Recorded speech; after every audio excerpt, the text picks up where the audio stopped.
Shalom Bapak Ibu, kita bersyukur hari ini kita ada lagi, kita berjumpa pada ibadah hari ini. Mari sungguh-sungguh kita mau datang kepada Tuhan, kita mau tinggikan Dia.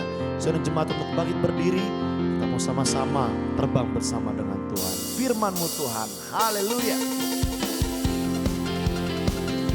Dengan penuh sukacita dan semangat yang baru, kita pujian ini. Oh Jesus, nyatakan firman-Mu Tuhan, perintah bagi kakiku. Oh, janji-Mu terang bagi jalan-jalanku. Kebenaran-Mu menuntunku setiap hari. Ku menantikan-Mu, beri kekuatan baru. Sama-sama ku kan terbang tinggi di awan bersama-Mu dalam kemuliaan. Amin. Sebab firman-Mu teguh menopang, ku kan aman di dalam-Mu Tuhan. Haleluya. Mari dengan iman kita angkat pujian ini, sebab firman yang menopang langkah kita. Nyatakan sama-sama firman-Mu. Firman-Mu Tuhan, berita bagi kakiku. Janji-Mu terang bagi jalan-jalanku. Kebenaran-Mu menuntunku setiap hari. Amin. Ku menantikan-Mu, beri kekuatan baru. Ku kan terbang tinggi di awan bersama-Mu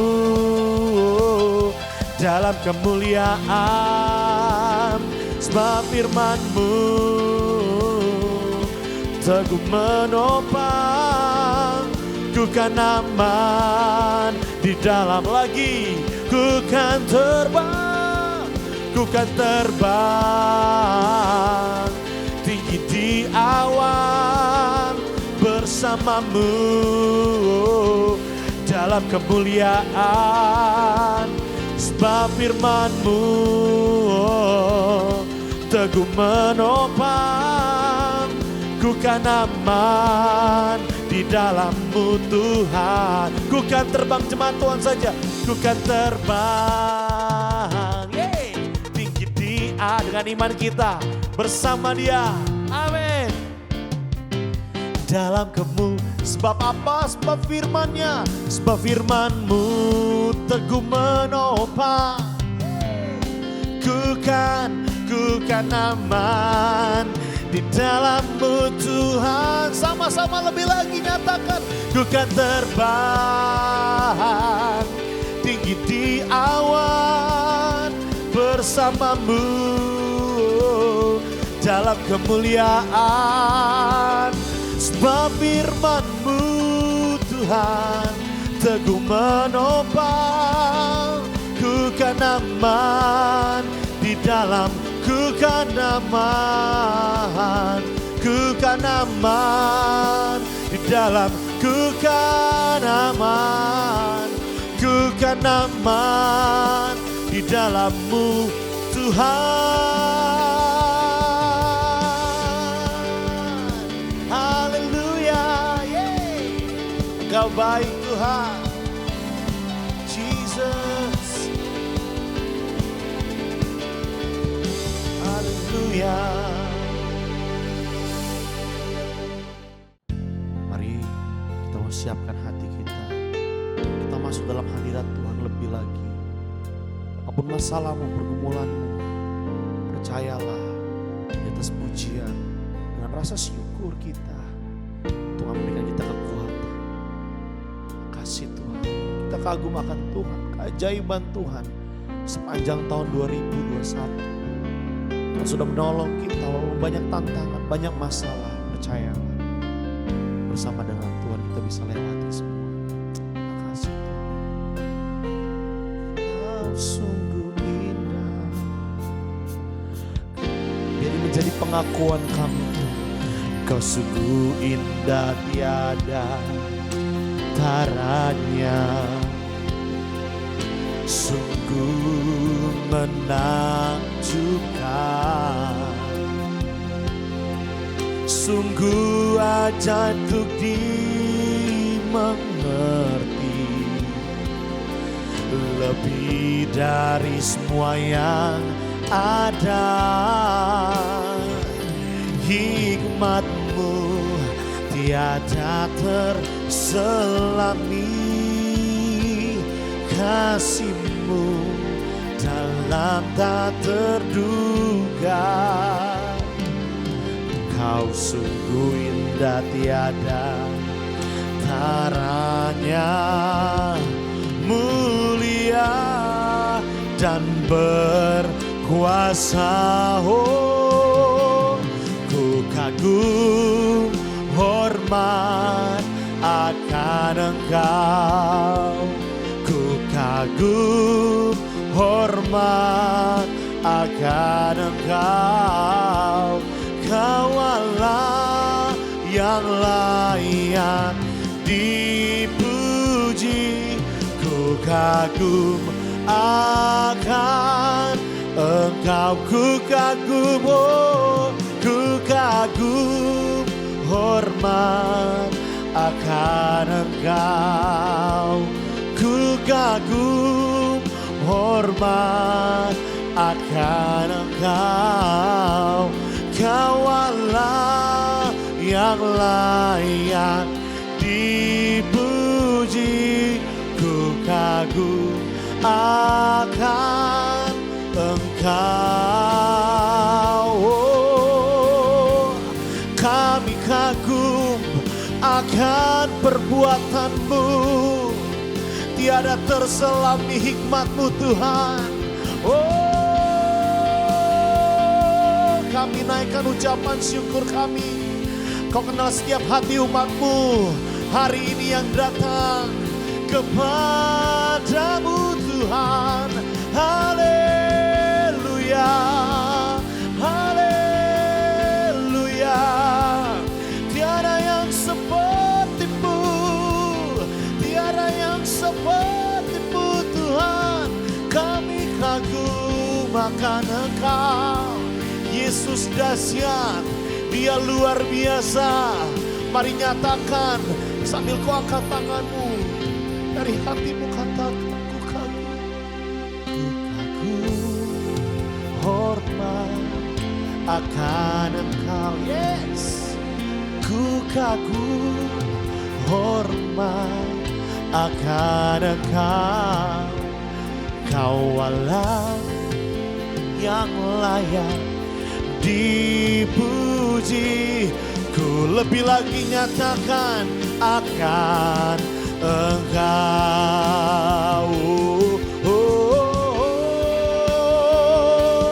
Ku kagum hormat akan Engkau, ku kagum hormat akan Engkau. Kau Allah yang layak dipuji, ku kagum akan Engkau, kagum, ku kagum akan, ku kagum, oh, ku kagum akan Engkau.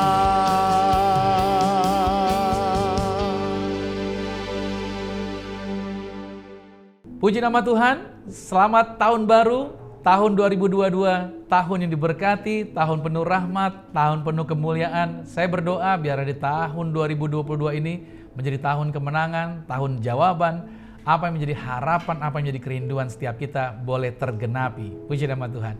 Nah saudara kasih Tuhan, saya mengucap syukur, saya boleh dipercayakan di tahun yang baru ini untuk boleh menyampaikan firman, membagikan berkat firman Tuhan ini. Saya pertama berterima kasih kepada Gembala GCC, Bapak Pendeta Rusli Monwarfa yang telah mempercayakan untuk saya berdiri menyampaikan firman Tuhan di hari ini. Dan juga saya mengucapkan juga diberkati bagi setiap saudara, jemaat GCC, juga jemaat yaitu para subscriber dimanapun Anda berada, dan juga Galilean Network dimanapun Anda berada. Kiranya berkat Tuhan menyertai Anda di tahun 2022 ini. Nah, sebelum kita masuk dalam firman Tuhan, kita mau hampiri Tuhan terlebih dahulu. Mari kita bersatu di dalam doa. Tuhan Yesus, terima kasih buat kesempatan yang Tuhan percayakan di tahun yang baru ini. Maka aku berdoa setiap anak-anak Tuhan dimanapun mereka menyaksikan siaran acara ini, doaku buat mereka adalah mereka orang-orang yang diberkati, orang-orang yang mengalami kemuliaan, orang-orang yang mengalami kuasa Tuhan. Terima kasih Tuhan Yesus, biarlah setiap harapan anak-anak Tuhan di tahun 2022 ini menjadi kenyataan. Dan kami juga berdoa buat setiap bagian firman yang akan kami terima di hari ini. Urapan Tuhan menyertai aku dalam menyampaikan firman Tuhan, hikmat Tuhan, Roh Kudus ada bersama dengan aku dalam menyampaikan firman ini. Sederhanakan setiap kata kalimat menjadi bagian yang memberkati setiap anak-anak Tuhan, sehingga bukan hanya sekedar informasi baik yang kami terima, tetapi yaitu kabar sukacita, yaitu mengubahkan cara pandang, mengubahkan paradigma kami, sehingga kami dapat melihat seperti Tuhan melihat dan dapat memandang seperti Tuhan memandang. Terpujilah namamu Tuhan, aku berdoa tutup bungkus semua kami dengan kuasa darah Yesus, sehingga benih firman ini tidak dapat dicuri oleh si jahat. Dan setiap kami menjadi orang-orang yang dapat mempraktekkan firman Tuhan. Dalam nama Tuhan Yesus, haleluya, amin. Nah saudara, di hari ini, tentunya di tahun yang baru ini, kita berharap bukan menjadi orang-orang yang seperti dulu lagi. Dalam artian ada level, ada kemajuan yang terjadi dalam kehidupan kita.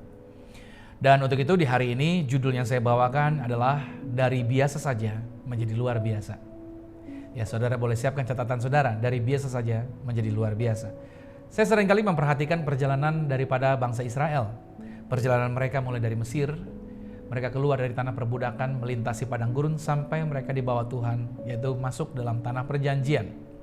Nah, pada saat bangsa Israel mereka ada di tepi tanah Kanaan, setelah mereka menyeberangi sungai Yordan, di bawah pimpinannya Yosua, ada sebuah pintu gerbang raksasa yang berdiri di hadapan mereka, antara mereka dengan tanah perjanjian. Ada sebuah gerbang perkasa.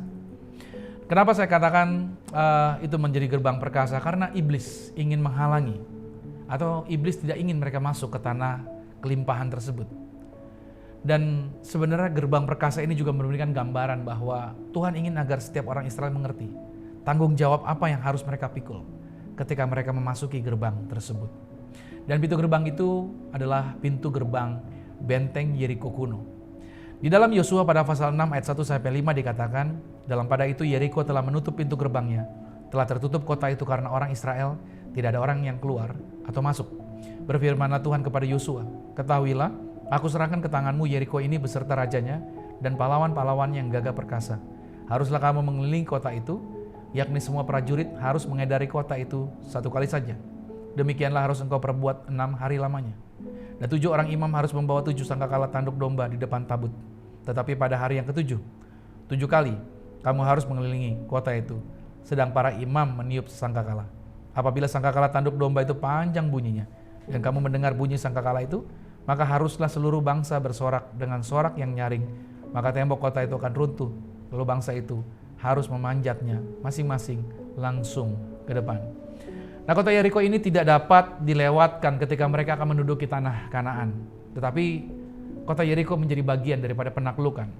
Nah, yang menjadikan sulit untuk menghadapi kota Yeriko adalah karena benteng yang tebal.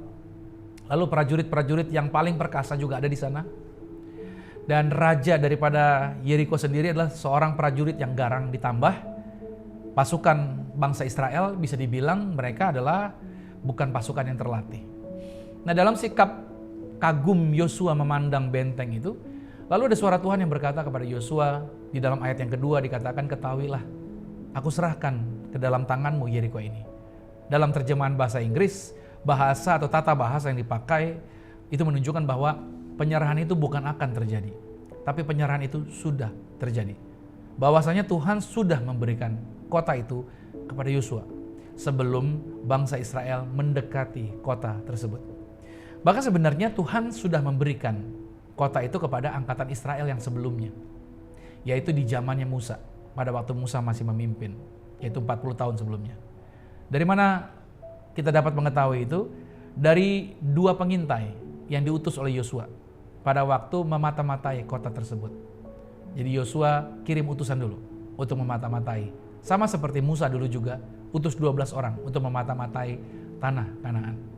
Nah, kita lihat di dalam Yosua pada pasal 2 ayat 10 sampai dengan 11. Ini perkataan Rahab, yaitu perempuan sundal yang menerima utusan dari Yosua yang mengintai kota tersebut. Dikatakan begini, sebab kami mendengar bahwa Tuhan telah mengeringkan air laut Teberau di depan kamu ketika kamu berjalan keluar dari Mesir, dan apa yang kamu lakukan kepada kedua raja orang Amori yang di seberang sungai Yordan itu, yakni kepada Sihon dan Og yang telah kamu tumpas. Ketika kami mendengar itu, tawarlah hati kami dan jatuhlah semangat setiap orang menghadapi kamu, sebab Tuhan Allahmu ialah Allah di langit di atas dan di bumi di bawah. Nah, sayangnya setelah Musa mengirimkan 12 pengintai ke tanah perjanjian 40 tahun sebelumnya, 10 pengintai dari 12 orang itu kembali dengan kekhawatiran dan ketakutan yang besar, karena mereka berkata di sana orang-orang yang tinggi-tinggi, gede-gede seperti raksasa, dan kita ini seperti belalang kecil-kecil di hadapan mereka. Tetapi hanya 2 pengintai, Yosua dan Kaleb, yang berani berkata, jangan takut, kita akan merebut negeri itu karena Allah telah memberikan yang kepada kita. Nah, persoalannya pengaruh dari 10 orang ini itu telah menyebabkan seluruh bangsa Israel menolak siapa? Menolak Musa, menggerutu sama Musa, bahkan menolak untuk masuk ke tanah perjanjian tersebut, yang membuat akhirnya Tuhan mengatakan, membuat mereka mengembara selama 40 tahun di padang belantara, sampai angkatan yang tidak percaya itu habis semua mati di padang gurun. Angkatan tidak percaya itu artinya yang umurnya dihitung di atas 20 tahun. Di atas 20 tahun. Oke. Nah, sampai semuanya mati selama 40 tahun itu di padang belantara. Dan sampai angkatan yang umurnya 20 tahun ke bawah pada waktu keluar dari Mesir, dan orang-orang yang lahirnya di padang gurun, mereka beranjak menjadi dewasa. Nah, inilah orang-orang inilah yang akhirnya dipersiapkan untuk masuk ke tanah perjanjian. Nah, yang menariknya di sini bahwa angkatan yang pertama atau angkatan yang tua dari jumlah yang segitu banyak, hanya Yosua dan Kaleb saja, 2 orang ini yang diizinkan masuk ke Kanaan 40 tahun kemudian. Inilah sebenarnya mengapa penggenapan janji Tuhan itu selalu terhubung dengan pembentukan jati diri seseorang dengan benar dulu. Walaupun kita telah menerima Yesus menjadi Tuhan dan Juru Selamat, tetapi untuk dipercayakan penggenapan janji itu masih dibutuhkan yang namanya proses. Masih dibutuhkan yang namanya persiapan untuk menghasilkan pendewasaan yang matang. Nah, dalam kehidupan ini kita akan selalu diperlihatkan contoh-contoh yang dapat dipergunakan sebagai pendidikan. Saya suka dengan Alkitab karena isinya jujur. Orang-orang yang hebat, orang-orang yang takut akan Tuhan, orang-orang yang jaga hidupnya kudus, itu dituliskan di Alkitab.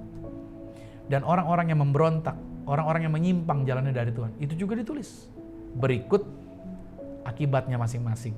Orang yang hidupnya benar, akibatnya apa? Orang yang hidupnya memberontak, akibatnya apa? Dalam 1 Korintus 10 ayat 6 sampai 11. Semuanya ini telah terjadi sebagai contoh bagi kita.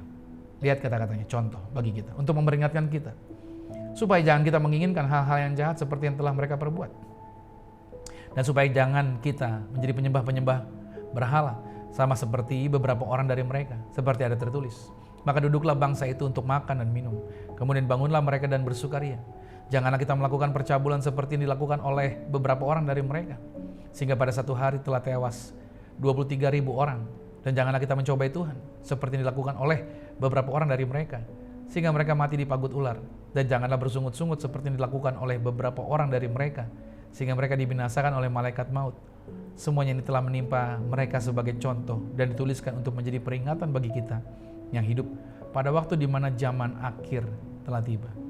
Nah, saudara, Tuhan ingin memberkati setiap kita, bukan untuk menjadi orang yang biasa-biasa saja. Ingat ya, Tuhan ingin menjadikan Anda luar biasa. Oleh sebab itu, saudara, karena Tuhan ingin menjadikan Anda luar biasa, makanya Tuhan ingin agar setiap kita rela untuk dibawa oleh Tuhan menjadi saluran berkat bagi orang-orang yang ada di sekitar kita. Nah, kita dapat melihat dari Alkitab bahwa Israel dibawa oleh Musa dari negeri kekurangan, yaitu Mesir. Lalu untuk dibawa masuk ke dalam tanah kelimpahan, melewati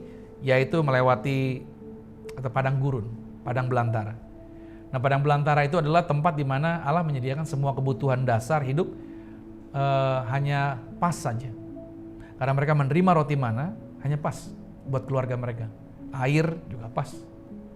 Ya kan? Jadi artinya tidak ada usaha untuk pelipat gandaan selama di padang gurun. Itu pun juga Tuhan yang mengerjakannya bagi kehidupan mereka. Nah, sebenarnya Tuhan mengarahkan mereka bukan untuk di padang gurun, tapi untuk dibawa masuk ke dalam tanah perjanjian. Mesir juga itu menggambarkan, yaitu keadaan orang tidak percaya yang hidupnya bergantung dengan sistem dunia. Lihat, orang-orang Israel yang ada di Mesir, mereka hidup bergantung dengan Mesir. Mereka diatur oleh Mesir, seolah-olah yang mencukupkan kebutuhan hidup mereka adalah Mesir. Nah, inilah yang dunia hendak buat. Dunia hendak mengarahkan kita bahwa yang bisa memberkati kehidupan kita adalah dunia ini. Itu sebabnya di masa pandemi ini tentunya orang-orang berpikir bahwa ekonomi akan susah. Yang bisa membuat ekonomi baik kalau keadaan baik. Kalau pandemi ini sudah lewat, ekonomi kita bisa meningkat, bisa jadi lebih baik. Saya mengingatkan sama saudara bahwa di dalam firman Tuhan, bahwa berkat kita tidaklah dijamin atau tidaklah bergantung dengan situasi dunia ini. Saya punya teman seorang pengusaha makanan. Dia cerita sama saya bahwa dalam masa pandemi orang susah, usaha jatuh, banyak yang kolaps. Tetapi dia berkata sama saya bahwa usaha dia justru berkelipatan jauh lebih banyak dari sebelumnya. Di saat orang-orang lain pecat karyawan, justru dia rekrut karyawan lebih banyak lagi. Jadi ini memberikan petunjuk bahwa berkat Tuhan tidak tergantung dengan situasi, keadaan dunia ini. Ekonomi kita bukan ditentukan oleh apa yang dunia lakukan, tapi ekonomi kita ditentukan oleh Tuhan yang menjaminkan berkatnya bagi kita. Dalam Matius 4 ayat yang ke-8 dikatakan begini, dan iblis membawanya pula ke atas gunung yang sangat tinggi dan memperlihatkan kepada Yesus semua kerajaan dunia dengan kemegahannya dan berkata kepadanya, semua itu akan kuberikan kepadamu jika engkau sujud menyembah aku. Mari kita lihat baik-baik saudara. Dari ayat ini Tuhan sedang memperlihatkan bahwa pada saat seseorang, pada saat kita, pada saat Anda mencapai posisi yang tinggi, entah itu dalam bisnis, pekerjaan, atau suatu hubungan, pencapaian hasil, atau doa-doa yang telah dijawab, atau dalam pelayanan, Anda telah mencapai satu kesuksesan, maka Anda akan berada pada posisi mampu melihat gemerlap dan kemegahan dunia ini. Nah, hasrat diri Anda akan dirangsang oleh apa yang Anda lihat pada posisi pencapaian tersebut. Nah, iblis paham akan hal ini. Makanya iblis tidak akan menentang Anda pada posisi ini, melainkan dia akan membujuk Anda untuk apa? Untuk percaya bahwa Anda masih kurang banyak. Dan seolah-olah iblis mampu menyediakannya dengan mengajak Anda untuk apa? Untuk mau menyembah dia. Melalui apa? Melalui ketergantungan kepada segala tata cara dan sistem dunia ini.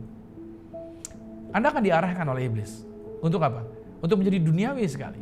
Sehingga standar ukuran Anda perlahan-lahan akan berubah. Jadi sama dengan standar dunia ini. Yaitu apa?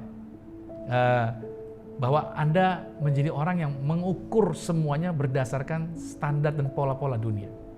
Bahasa dan teknik ketidakpuasan ini juga lah sebenarnya yang telah dipakai oleh iblis. Pada waktu, yaitu dia menggodai Adam dan Hawa. Dalam Kejadian 3 ayat 4-5 dikatakan, tetapi ular itu berkata kepada perempuan itu, sekali-kali kamu tidak akan mati. Tetapi Allah mengetahui bahwa pada waktu kamu memakannya, matamu akan terbuka, dan kamu akan menjadi seperti Allah, tahu tentang yang baik dan tahu tentang yang jahat. Adam dan Hawa hidup dalam posisi yang tinggi, sehingga mereka mampu melihat segala sesuatunya dengan luar biasa. Sebenarnya mereka berdua, Adam dan Hawa, tidak dalam posisi kekurangan. Mereka tidak ada kebutuhan yang mendesak. Mereka dalam posisi yang luar biasa. Ya kan? Karena segala sesuatunya telah disediakan. Tinggal mereka mengembangkannya saja. Tinggal mereka mengerjakannya saja. Mereka hanya perlu melakukan hal-hal, yaitu cuma perlu mengikuti apa yang Tuhan telah tetapkan. Dan kemudian semuanya akan menjadi berhasil. Tetapi iblis berusaha memperlihatkan bahwa mereka masih kekurangan. Dan seolah-olah Tuhan masih menyembunyikan sesuatu. Sehingga mereka berpikir bahwa diperlukan kekuatan lain nih, agar dapat memenuhi kekurangan-kekurangan tersebut. Saudara yang kasih Tuhan, inilah teknik yang iblis yang seringkali pakai untuk menjerat dan menjatuhkan. Makanya saudara kasih Tuhan, kalau di tahun lalu kita mungkin pernah dijerat, di tahun lalu kita mungkin pernah mengalami penipuan iblis, diperdaya dan lain sebagainya. Hari ini saya mau ingatkan sama saudara, ayo buka mata kita lebar-lebar. Tuhan ingin menjadikan Anda menjadi orang yang hebat di tangan Tuhan. Di dalam Tuhan Anda gak bakal kekurangan apapun. Di dalam Tuhan Allah telah menyediakan Anda secara luar biasa. Makanya saudara, kita gak perlu bersaing dengan orang dunia. Dalam artian kita gak perlu harus melihat apa yang orang lain capai. Oh, saya harus mencapai seperti yang dia punya. Saya cuma mau katakan bahwa kejarlah apa yang Tuhan sediakan buat Anda. Lakukanlah apa yang Tuhan kehendaki. Makanya kalau saudara baca Galatia pasal 2, Anda akan menjumpai bahwa kekristenan itu bukanlah kehidupan yang diubahkan, tapi kekristenan adalah kehidupan yang ditukar. Kita bukan lagi mengerjakan apa yang kita mau, tapi kita mengerjakan apa yang Tuhan mau. Jangan biarkan si iblis, yaitu taruh benih cancer atas keinginan, kepentingan diri kita sendiri, yang pada akhirnya itu bisa menggerogoti pelayanan kita, menggerogoti diri kita sendiri, dan itu dapat merusak diri kita. Karena cara penghancuran si iblis bagi kehidupan orang percaya pelan tapi pasti. Nah, kita perlu mewaspadai setiap area ini. Makanya saya percaya bahwa Tuhan menyertai kita untuk membawa kita melakukan hal-hal yang heran. Yang sampai hari ini saya juga berpikir, kok saya bisa berdiri sampai hari ini menjadi pelayan Tuhan? Kok saya bisa menjadi hamba Tuhan dan menyampaikan firman-Nya? Bisa dipercayakan pengalaman ini, pengalaman itu, bisa membawa orang pada pertobatan, membaptis orang, mendoakan orang yang sakit, mengusir setan, dan lain sebagainya. Sampai hari ini saya nggak pernah berpikir kok saya bisa masuk di dalam area tersebut. Itu sebabnya saya katakan, kita mungkin berpikir kita ini orang biasa, tapi sebenarnya Tuhan menjadikan kita menjadi orang-orang yang luar biasa. Nah, lalu apa saja yang sebenarnya diperlukan untuk kita bisa menjadi luar biasa? Agar di tahun 2022 ini, kita menyadari penting berjalan bersama dengan Tuhan. Tuhan ingin membawa Anda untuk menjadi orang yang luar biasa. Yang pertama yang perlu kita lihat adalah sunat hati. Ini dia. Untuk menjadi orang yang luar biasa diperlukan yang namanya sunat hati. Kita lihat dalam Yosua pada pasal 5 ayat 6-9 dikatakan, sebab 40 tahun lamanya orang Israel itu berjalan melalui padang gurun sampai habis mati seluruh bangsa itu, yakni prajurit yang keluar dari Mesir yang tidak mendengarkan firman Tuhan. Kepada mereka itu Tuhan telah bersumpah bahwa Ia tidak akan mengizinkan mereka melihat negeri yang dijanjikan Tuhan dengan bersumpah kepada nenek moyang mereka akan memberikannya kepada kita, suatu negeri yang berlimpah-limpah susu dan madunya. Tetapi anak-anak mereka yang telah dijadikannya ganti mereka. Mereka itulah yang disunat Yosua, sebab mereka belum bersunat, karena mereka tidak disunat dalam perjalanan. Setelah seluruh bangsa itu selesai disunat, maka tinggallah mereka di tempatnya masing-masing di perkemahan itu sampai mereka sembuh. Dan berfirmanlah Tuhan kepada Yosua, hari ini telah kuhapuskan celah Mesir itu daripadamu. Itulah sebabnya nama tempat itu disebut Gilgal. Nah, itulah sebabnya sebelum bangsa Israel menaklukkan benteng Yeriko, mereka harus disunat. Dan itu dilakukan di Gilgal. Sebab seluruh laki-laki Israel yang lahir selama 40 tahun di padang belantara, ternyata mereka belum disunat. Mereka belum disunat. Yang mereka lahir di padang belantara. Nah, sunat ini sendiri, saudara, itu melambangkan perjanjian, covenant. Itulah sebabnya harus dilakukan covenant, perjanjian dulu dengan Allah, sebelum mereka menaklukkan negeri kelimpahan. Nah, kita masih ingat tentunya kenapa begitu pentingnya sunat ini. Pada waktu Musa dalam perjalanan bersama dengan anak dan istrinya menuju Mesir, diutus oleh Tuhan. Di tengah perjalanan Allah hendak berikhtiar untuk hendak membunuh Musa. Lalu Zipora mengambil langkah menyunatkan kedua anaknya malam itu juga. Kulit katan yang diambil dan ditempelkan di kakinya Musa sambil berkata, engkaulah pengantin darahku. Akibat itu Musa tidak jadi dibunuh oleh Tuhan. Nah, ini memberi pengingat bahwa betapa bahwa sunat itu menjadi sesuatu yang penting. Sunat itu adalah pengingat. Tuhan mengingat akan perjanjian. Makanya saudara kasih Tuhan, untuk menjadi luar biasa kita perlu mengingat perjanjian Tuhan. Karena Gilgal, bicara Gilgal itu pada dasarnya melambangkan tempat di mana Allah menguji isi hati kita. Ya. Karena dalam sunat biasa, kalau kita lihat sunat itu terjadi pemotongan daging di daerah paling pribadi dan paling sensitif. Ini memberi petunjuk bahwa melalui sunat secara rohani ini merupakan bentuk ketaatan, ya kan? Bangsa Israel kepada firman Tuhan. Bangsa Israel artinya Anda dan saya, kita dihadapkan untuk apa? Menyucikan hati. Oke, menyerahkan seluruh hidup kepada Tuhan. Seperti hal Israel menyucikan hati mereka dan menyerahkan seluruh hidup mereka kepada Tuhan dan menyatakan bahwa mereka hanya percaya kepada Tuhan. Tidak ada hal yang lain, tidak ada Allah lain yang mereka percaya.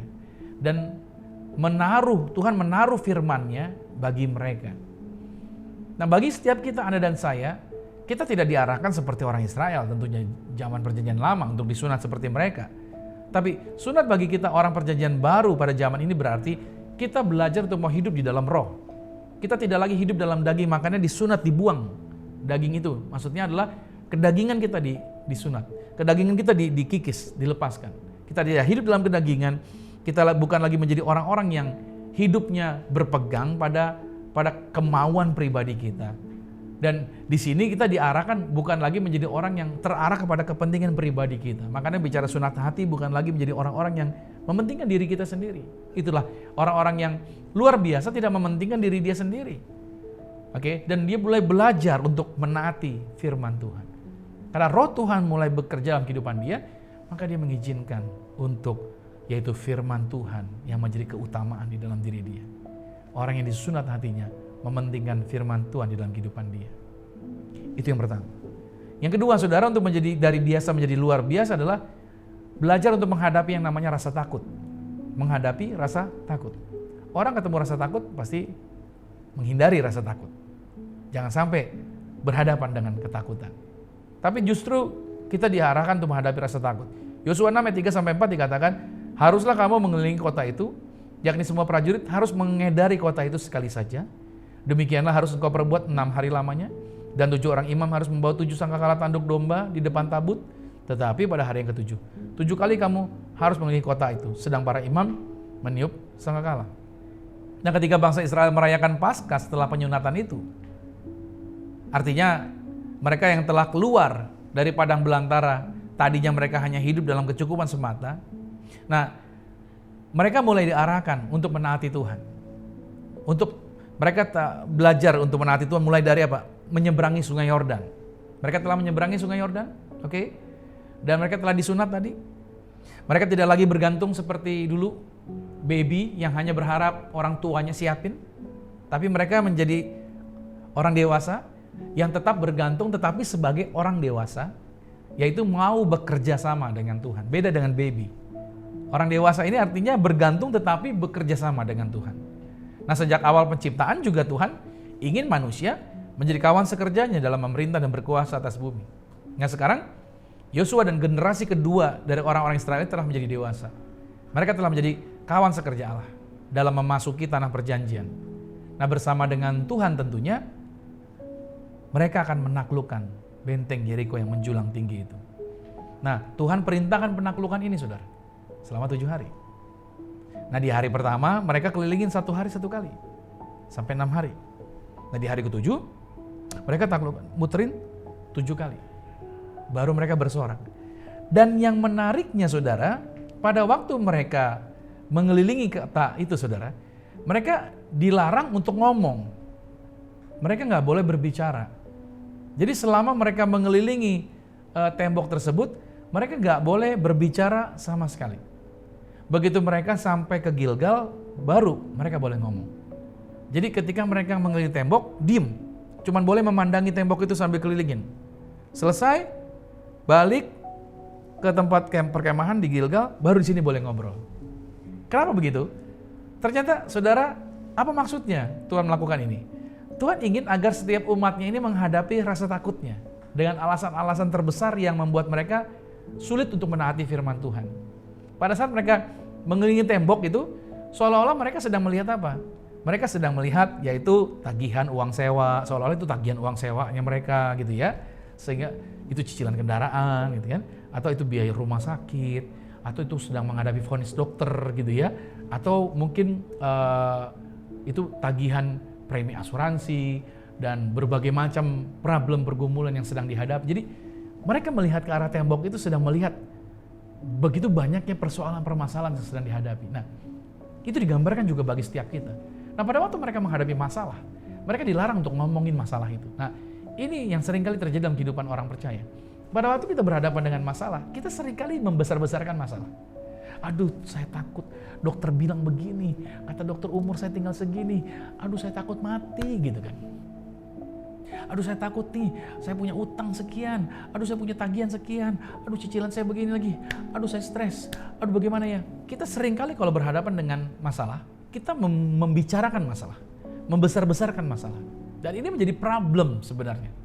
Nah, Tuhan mengajarkan dari cerita ini, kita diarahin untuk menghadapi rasa takut kita. Tapi jangan diomongin.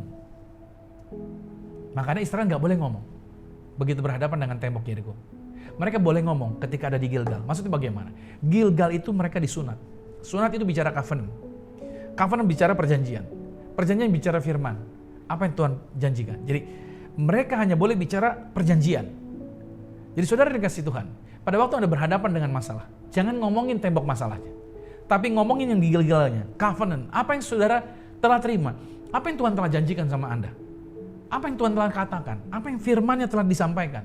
Itu yang harusnya dibicarakan. Jadi setiap kali ada perkataan dokter datang sama Anda, perkatakan kata-kata firman atas vonis dokter tersebut.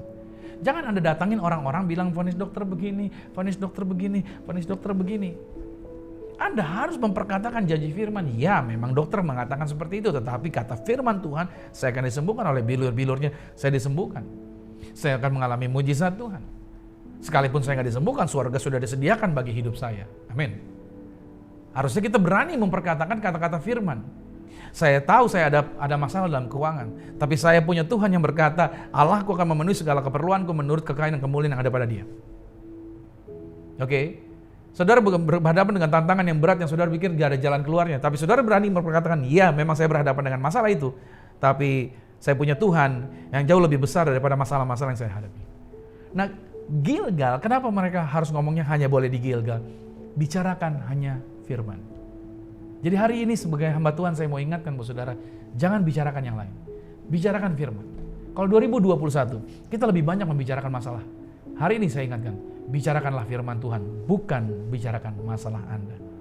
Tuhan ingin membawa Anda ke dalam kehidupan yang luar biasa. Oke? Yang ketiga, menetapkan Tuhan sebagai pemilik. Ini yang terakhir. Yang ketiga, menetapkan Tuhan sebagai pemiliknya. Ulangan 8 ayat 18 dikatakan, tetapi haruslah engkau ingat kepada Tuhan Allahmu, sebab Dialah yang memberikan kepadamu kekuatan untuk memperoleh kekayaan, dengan maksud meneguhkan perjanjian yang diikrarkannya, dengan sumpah kepada nenek moyangmu seperti sekarang ini. Nah saudara, pada saat Anda memasuki negeri kelimpahan, ya kita dijanjikan Tuhan bukan di padang gurun, tapi masuk ke negeri kelimpahan. Maka kita perlu mengingat dua hal ini. Pada waktu kita diberkati, ingat dua hal ini. Tuhan adalah Tuhan yang memberkati kita. Oke? Dan yang kedua, tujuan kekayaan yang Ia curahkan ke dalam hidup kita adalah agar kita menjadi berkat bagi orang lain. Terutama untuk menyampaikan Injil kepada orang lain. Ada amin. Tujuan kita memasuki negeri kelimpahan bukanlah untuk menimbun benda-benda material bagi diri kita. Oke? Bukan untuk memperkaya diri kita sendiri. Atau kita untuk menunjukkan kepada orang-orang akan kehebatan yang telah kita capai atau yang telah kita raih. Tapi untuk jadi berkat.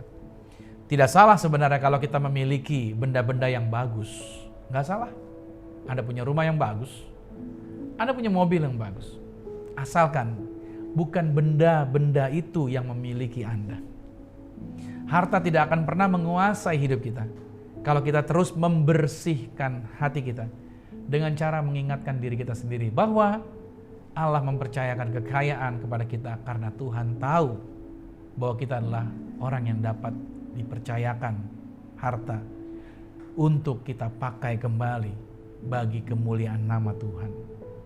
Bahwa kita dengan harta tersebut kita dapat menaati firman-Nya dan menjadikan kekayaan itu menjadi jalan bagi penginjilan dan pekabaran Injil dimanapun kita berada. Sebenarnya pada waktu saudara membawa persembahan syukur ke gereja, yang terima bukan Tuhan, yang terima manusia, tapi isi hati Anda diterima oleh Tuhan.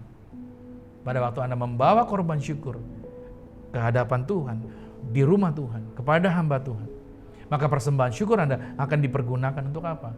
Untuk penginjilan. Untuk apa lagi? Untuk siaran seperti hari ini. Untuk apa lagi?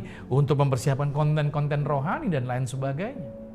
Persembahan Anda menjadi persembahan yang kekal, yang bisa menjangkau jiwa, dan itu akan berlaku selama-lamanya. Anda akan diberkati luar biasa. Saudara yang kasih Tuhan, dari hal ini kita menyadari Tuhan menjadikan Anda dan saya bukan biasa saja, tetapi luar biasa. Saya berdoa 2022 tahun kelimpahan, di mana Anda dan saya menikmati berkat bukan karena situasi ekonomi dunia, tapi karena Tuhan sudah janji akan memberkati setiap kita. Dan kita jadi berkat lagi bagi orang-orang sekitar kita. Amin. Doa saya, Anda menikmati berkat Tuhan. Doa saya, Anda menikmati kemurahan Tuhan. Doa saya, kasih karunia Tuhan berlimpah atas kehidupan Anda bersama dengan keluarga. Tuhan Yesus Kristus berkati. Amin. Mari kita berdoa. Tuhan Yesus, terima kasih kalau kami diberikan kesempatan yang luar biasa di hari ini. Kasih Tuhan, berkat Tuhan, pertolongan Tuhan menyertai kami. Terima kasih buat kesempatan di tahun 2022 ini. Kami percaya selalu yang terbaik, selalu kemurahan Tuhan menyertai kehidupan kami. Maka Tuhan Yesus berkati setiap anak-anak Tuhan, berkati jemaat GCC, berkati sahabat Galilea, berkati Galilea Network, para subscriber yang mengikuti acara ini. Dimanapun mereka berada, mereka dijumpai, mereka diberkati. Maka karena itu Tuhan Yesus, sebagai ungkapan syukur, kami juga akan membawa korban syukur. Berkati tangan-tangan setiap mereka, apa yang mereka korbankan digantikan Tuhan yang luar biasa. Terpujilah nama Tuhan Yesus Kristus.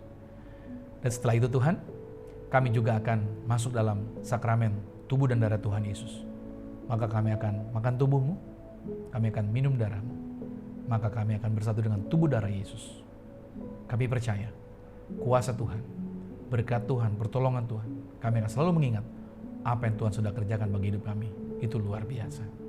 Dalam nama Yesus. Amin. Puji Tuhan Bapak Ibu, kita sudah diberkati oleh firman Tuhan. Tiba saatnya kita akan memberikan korban persembahan, berikan yang terbaik dari hatimu. Di layar kaca Bapak Ibu sudah nomor rekening tertera. Mari kita memberikan yang terbaik untuk pekerjaan Tuhan di tempat ini. Dan juga kita akan masuk dalam perjamuan yang kudus. Siapkan hosti dan anggur dengan hati yang sungguh. Kita mau datang kepada Tuhan. Makasih Tuhan. Oleh kuasa darah-Mu, Kau telah tebus hidupku. Kekudusan-Mu melingkupiku. Kasih-Mu mengalir, memulihkan hidupku.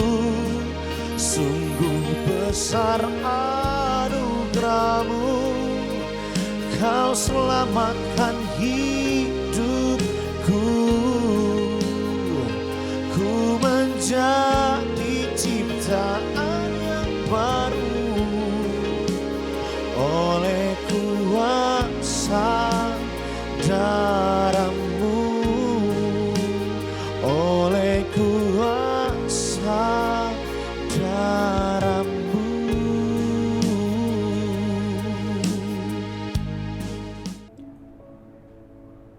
Nah baik saudara kasih Tuhan, kita akan masuk dalam sakramen tubuh dan darah Tuhan Yesus. Saudara boleh siapkan roti dan anggur. Baik, kita akan masuk dalam sakramen tubuh dan darah Tuhan Yesus. Mari kita angkat roti ini di atas kepala dengan iman. Sama-sama saya katakan. Dalam nama Tuhan Yesus, inilah roti yang turun dari surga. Inilah tubuh Tuhan Yesus Kristus. Tubuh yang tergantung di atas kayu salib, yang berikan kami bersama dengan keluarga kehidupan yang kekal di dalam kerajaan surga. Oleh korban tubuh-Mu di atas kayu salib, kami dijaminkan sehat, menang atas virus, menang atas segala penyakit, menang atas segala penyakit berbahaya, tidak akan terkapar di meja operasi. Oleh bilur-bilur-Mu, segala penyakit kami sudah disembuhkan. Kami berkuasa atas segala penyakit, menang atas segala virus. Inilah roti yang turun dari surga. Dalam nama Tuhan Yesus, inilah tubuh Tuhan Yesus Kristus. Mari kita makan tubuh Tuhan Yesus.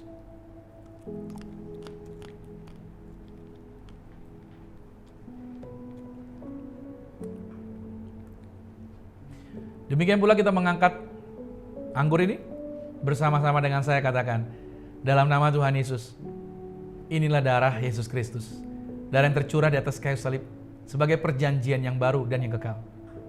Oleh darah Yesus bersama keluarga kami dijaminkan, dimeteraikan menjadi warga sorga. Kami punya rumah di sorga, kami punya rumah di bumi, tidak mengembara. Di mana saja kami berada melangkah selalu dijagai pasukan malaikat. Kami tolak maut tidak berkuasa atas hidup kami. 2022 tahun kemenangan, tahun kelimpahan, tahun mujizat, tahun berkat, tahun pemulihan, tahun pematangan pendewasaan bagi kami. Oleh darah Yesus, jaminan kasih karunia Tuhan berlimpah atas hidup kami. Darah-Mu menyucikan, darah-Mu menguduskan, darah-Mu memulihkan kami. Maka apa saja yang kami sentuh, pegang, usahakan, kerjakan, diberkati, pasti berhasil. Dalam nama Tuhan Yesus, inilah darah Yesus Kristus. Mari kita minum darah Yesus.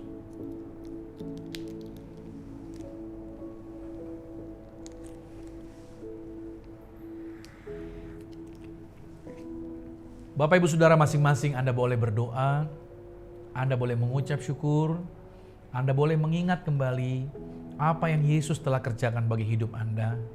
Ingat kembali pengorbanannya, ingat kembali kasih-Nya, ingat kembali anugerah-Nya, ingat kembali kasih karunia-Nya bagi hidup kita.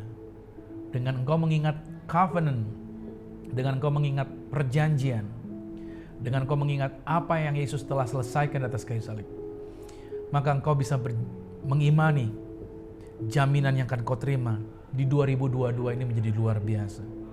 Thank you Lord Jesus, terima kasih Tuhan. Terima kasih Bapa, anugerah-Mu berlimpah, kebaikan-Mu berlimpah, kuasa-Mu dicurahkan. Thank you Jesus. Aku serahkan setiap anak Tuhan, siapapun mereka yang telah bersatu dengan sakramen tubuh darah Yesus. Kuasa Tuhan terjadi, mujizat Tuhan terjadi, kemuliaan Tuhan terjadi, kemenangan Tuhan terjadi. Kami mengimani kuasa berkat Tuhan berlimpah atas kami. Maka karena itu Tuhan Yesus, aku berdoa berkat Tuhan tercurah bagi setiap anak Tuhan. Terima kasih Tuhan Yesus. Kami juga berdoa berkati dimanapun setiap jemaat GCC berada. Berkat Tuhan ada bersama dengan mereka. Kami berdoa juga bagi para subscriber juga sahabat Galilea. Kasih Tuhan menyertai setiap mereka. Berkati juga Gembala GCC, Bapak Pendeta Rusli Monwarfa senantiasa diberkati bersama dengan keluarga. Kasih karunia dan pertolongan kemurahan Tuhan senantiasa menyertai keluarga ini. Terima kasih atas berkat-Mu, terima kasih atas segala pertolongan-Mu yang Tuhan curahkan atas gereja ini Tuhan. Kami berdoa buat bangsa kami Indonesia bisa melewati situasi ini, masuk 2022, Indonesia lebih maju, Indonesia hebat, Indonesia luar biasa. Dan saatnya kami akan mengakhiri, yaitu ibadah ini Tuhan, dan kami akan menerima berkat-berkat Tuhan. Kekasih Kristus, arahkan hati dan aminkan setiap berkat ini menjadi milik kita. Diberkatilah engkau di dalam usahamu, diberkatilah engkau di dalam pekerjaanmu, diberkatilah engkau di dalam studi sekolah kuliahmu, diberkatilah engkau di dalam pelayananmu. Apapun yang kau pegang kerjakan di dalam kekudusan, ingatlah perkara ini. Tuhan Yesus Kristus pasti buat engkau berhasil. Diangkat Tuhan kau naik ke atas bukan turun, jadi kepala bukan ekor. Aku berdoa sepanjang minggu, bulan, bahkan di tahun baru ini, berkat, kuasa, mujizat, pertolongan Tuhan menyertai mengurapi, agar siapapun yang tinggal dengan kau pasti diberkati. Maka sekarang terimalah berkat anugerah dari Bapa di surga, cinta kasih di dalam Yesus Kristus, kekuatan penghiburan di dalam kuasa Roh Kudus-Nya, menyertai mengurapi setiap kita mulai saat ini, sampai Tuhan Yesus datang menjemput Anda dan saya, keluargamu dan keluargaku, kita semua sama-sama menjadi warga kerajaan surga. Yang percaya sama-sama katakan, amin. Puji nama Tuhan. Sampai jumpa lain waktu, selamat tahun baru, dan Tuhan Yesus Kristus memberkati. Amin.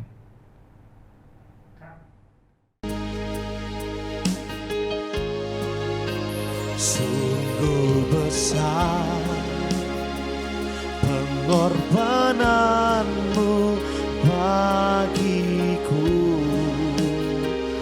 terlalu dalam untuk dimengerti. Sungguh besar, sungguh indah yang kau pikirkan tentangku. Amin. Tak terselami bagiku.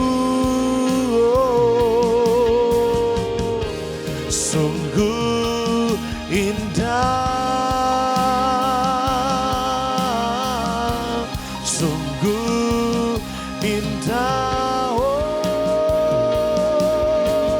oh, sungguh indah.